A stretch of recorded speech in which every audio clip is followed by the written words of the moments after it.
guys, how's everyone doing? So you can hear the thunder happening. We're having an awesome storm and great heat wave we've been having. So it was about 3 years ago that I started focusing on the amount of stuff that we have in our house. And why I'd like to say it was because I was concerned about the planet. It actually wasn't. It had more to do with the fact that we are 6 people living in a 3-bedroom house that doesn't have a whole lot of space, and there was stuff everywhere. Every drawer, every shelf, everywhere there was just stuff. Obviously having 4 kids, 2 of them were babies close together, so it meant we had cribs and we had cots and we had prams and we had baby stuff and we had toys. So there was a natural accumulation of stuff. But then as they got older and they stopped using all the stuff, there was a toy room piled high with boxes and boxes of toys that nobody ever played with. So I slowly started cleaning out and getting rid of all the stuff that we had. And that is really when it was an eye-opening experience. I remember one weekend I cleaned out the towel cupboard. We had nearly 100 towels. I kid you not, 100 towels. So my oldest swims, and every time we go to my mom, she makes us these beautiful embroidered towels with our names on. So we bring those back with us. And over the years, we had accumulated all these towels. Some of them were still like brand new, they hadn't been used, because 100 towels, they're like sitting on the bottom of the thing, they're never getting used. So that is when I kind of started ruthlessly decluttering and really started thinking about stuff. You know, once I'd cleaned out all the towels, I got rid of all of them, except I made sure that we each had 2 towels, and that Cam, our swimmer, he had 2 towels to bath and shower with, and then he had 2 towels for swimming. And then I came downstairs to the kitchen, and we had this whole cupboard just dedicated to mugs. Now, we don't entertain people. Every year when the kids have birthdays, we maybe have a party for them. But it's not like we're serving tea and coffee. But I had accumulated like this mass of almost 50 mugs. So again, they got donated along with the towels. And I really started looking around and saying, how did this happen? And I think we're in this mindset that we need the stuff. We need it. You know, when I started researching and I started joining groups, and a lot of people were saying, you know, it's the whole mentality of, what if I need it?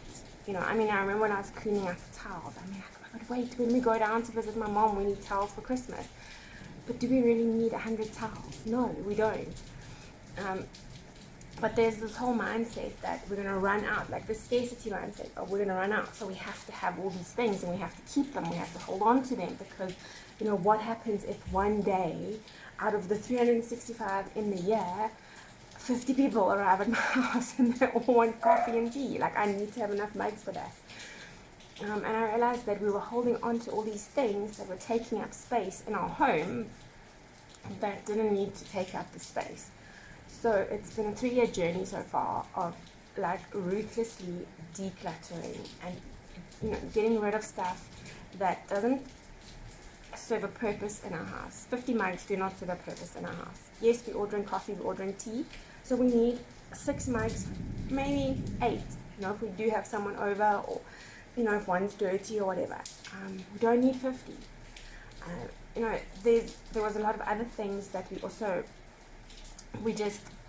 had kept that we just really did not and do not need, but I was holding on to it, and my husband was holding on to it, and my kids were holding on to it, because what if we needed it? And now we've got to a point where I have shelves that are empty, I have drawers that are empty, and when you open them we can see what's in there, because it's stuff that we really, really want and need. I haven't bought anything for the house in almost 3 years. We use what we have, and if something like a tin opener or a can opener breaks, then we replace that, and we replace it with something that is not necessarily the cheapest, but something that we really want.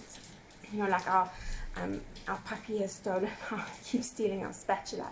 The one we've had to throw out, and we have one more left now, so we know we need to replace that. but I'm not just rushing out and buying the first one. My husband and I are both. Every time we go out, we're looking for one that we actually really want, and as stupid as it sounds in terms of the spatula, that brings us joy. And that journey kind of led me to the waste-free living journey, because it was this realization over this time that we don't need all of this stuff. It is not a sign of success. It is not a sign of how much I have. If I have my cupboards overflowing with cups and bowls and plates and all of these things, if my kids have toy rooms with boxes and boxes and boxes of toys, it is not a sign that I'm a good parent.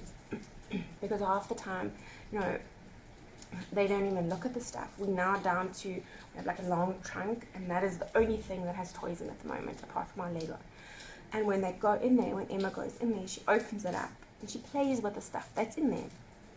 It's not just a whole take it out and in 5 minutes she's lost interest. So, it's not about the waste-free journey, and the zero-waste lifestyle is not just about reducing the amount of plastic and packaging and waste that you bring into the house, but it's actually focusing on intentional buying.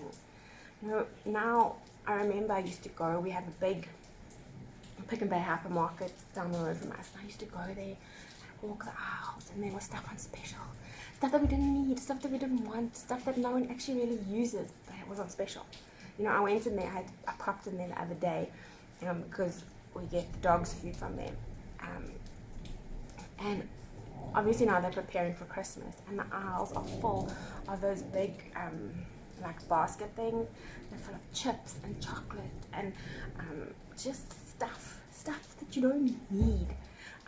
But everywhere you walk, it was actually quite overwhelming, because due to lockdown, I haven't really been into stores much, and we do a lot of our stuff online. So it was quite overwhelming to walk into the shop, and just everywhere was just this mass of stuff that was just all over. And the thing is, they catch you, because I found myself, I'm like, oh, but wait, look, they had this big basket of face masks for R5, and I was like, oh my goodness, this is so right. Kiara loves the face mask. I need these. And I actually picked one up, and the day before that, I had gone and I'd bought a face mask from a local company. It was a waste-free in a little glass jar. And I'm like, why you have a face mask at home? So I put it down. But this is kind of, so many of us are caught in the cycle of stuff. I was watching, actually when I was in the spa the other day, this mom was walking around with her little one, and we kind of bumped into each other as we walked around the aisle, and there was a stand with some toys on, and the little boy, he said, what is that? She took it off the shelf and she gave it to him, and he kind of looked at it and he said, but what is it? And she just kept pushing and going off, because she had now bought this thing for him. He didn't ask for it, he didn't necessarily want it, he didn't even know what it was.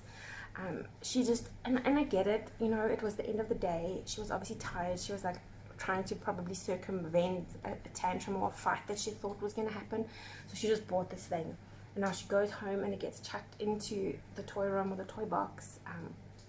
It's unnecessary packaging, unnecessary plastic and stuff that he doesn't really want.